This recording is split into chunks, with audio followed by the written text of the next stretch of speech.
just having a positive attitude about life and making close friends so that you always have some support around you is very important to your well-being. To your well-being. I think a lot of what's in your head and if you think positively and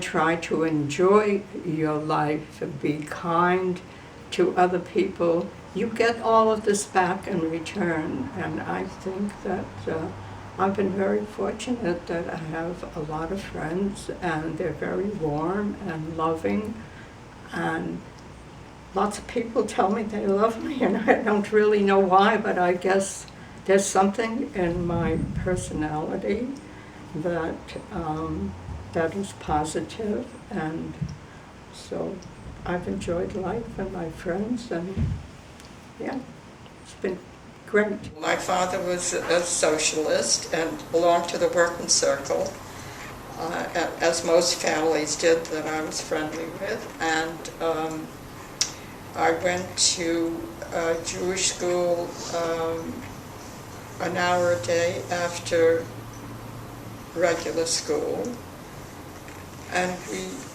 had a group of friends doing that, and that just seemed to be the pattern that we were all following. But we always did the cultural things. We ate the food that was indigenous to that holiday, and Friday night was always special in our house, and my mother, did some cooking and baking that made this house smell very good. Mm-hmm. And I also remember coming home like at 2:30 or 3 o'clock in the afternoon on a cold day, and my mother would have baked potatoes and stuff, for us to have as a nash. She gave me a very good background as far as cooking is concerned, and my father gave me a good background as far as music was concerned. You can always learn something from everybody. When I graduated high school, I had 3 years of intense commercial subjects, but when I came out, it was in the midst of the Depression, and those days, you got a questionnaire if you applied for a job, and one of the questions are, what is your religion? And I was a very honest person, so I put Jewish down, and there was no way I was going to get a job. That's how I wound up in the 5 and 10. I was happy to get a job of any kind. What was your favorite card game as a kid? Well, we start out with war. That's the first and easiest thing. And casino was pretty big. I started playing whist, and that later turned into bridge, and that became my favorite game. And you've been playing bridge your whole life? I've been playing my whole life. Just a half year ago, I stopped playing. And what was it like for you growing up as a child, like in your early years, like a young child? Do you remember much about it? Oh, I can remember playing with certain children. We didn't have television then. I don't think there was television at that time. And so we just did things to keep busy. I played ball on the street and with the boys, and ran bases and hit a ball against the steps for points. You probably don't even know about things like that. But we had a lot of fun. And there were kids on the street playing all the time. What are some of the songs that you remember from when you were a kid? Oh, I know. Little Indian song? In the land of San Domingo, lived a girl named Obi Jingo, ya da da da da. So. Did you ever go to the beach when you were a kid, or do any of those things? Beach? Yeah, did you like going to the beach? Oh, I loved it. Yeah? That's how I ruined my skin. Oh, really? From going to the beach on Sundays without any suntan lotion, without a hat, and it was the thing to do, to get a tan, and probably it was the worst thing we could have done, but we didn't know any better. And what were the names of your parents? My parents, my mother was Frida, and that's who Joyce is named after. And what was her maiden name? Her maiden last name was Jaffe And your father's name was? Lipschitz. And his first name was? Abe. Okay. And His name was Avram, and Avi's named after him. Right. And what were your siblings' names? My oldest brother was Nathan, and then came Benny, and then came Alec, and then my sister Elizabeth Lakey, better known as Lakey. My mother was a seamstress, and my father worked in a shoe factory. And I'm not sad about my background and not having everything I wanted. Actually, it was a poverty level, as a matter of fact. But that didn't really hurt me because it made me more appreciative of everything that I got as time went on and started to live a different type of lifestyle. I can still remember what it was like not to have, and I think it builds character to be born at those times. Grandma, you always tell great jokes. Can you tell me a few of your favorites? I'd love to. Great, thanks. There was a big contest in Canada, all the way across Canada, on a poetry contest that was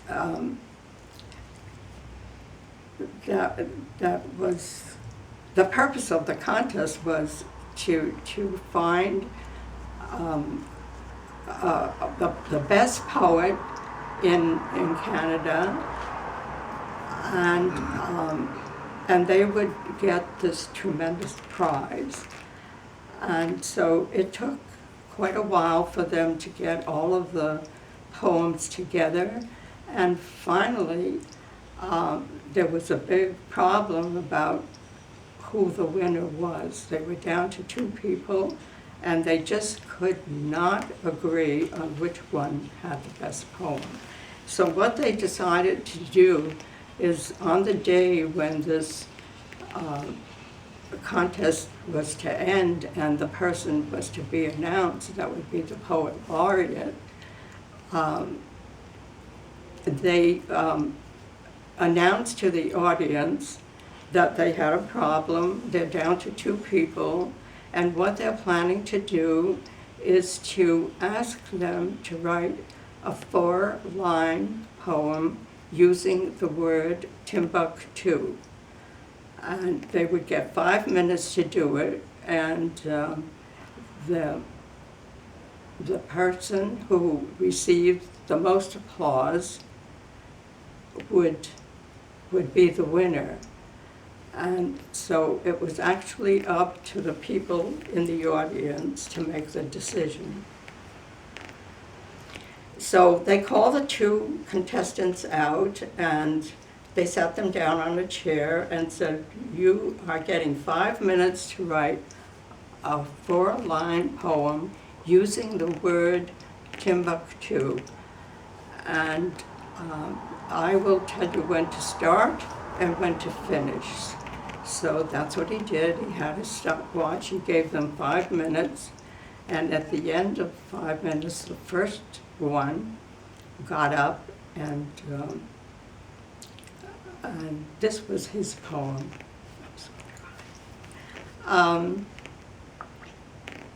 Across the burning desert sands there went a camel caravan, 'neath burdens bent, first to Xanadu, then onward to Timbuktu.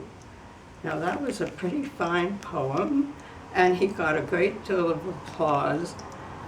However, when the second one got up and recited his poem, the place went absolutely crazy.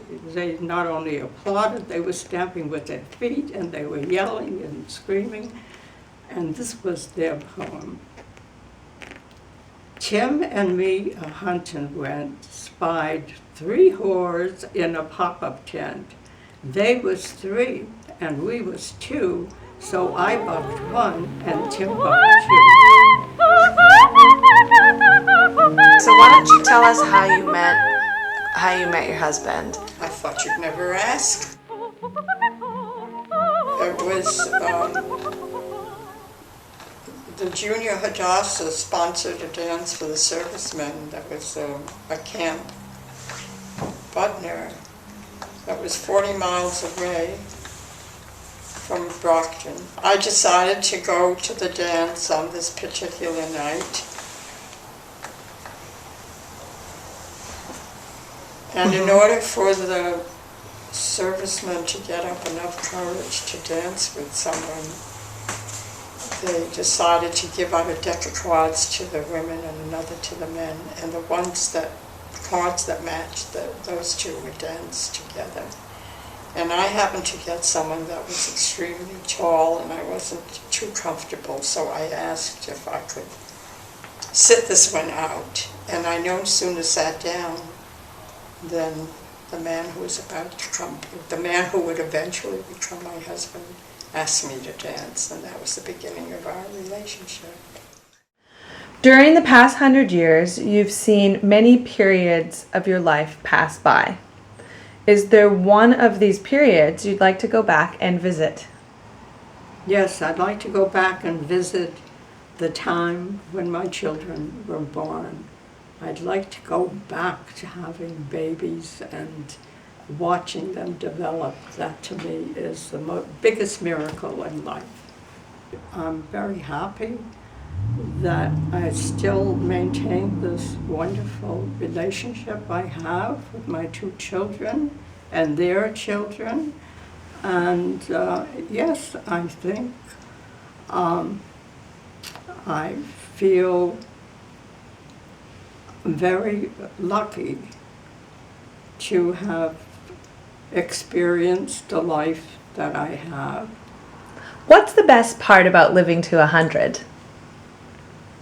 Well, you get to see your children, your grandchildren grow into beautiful people,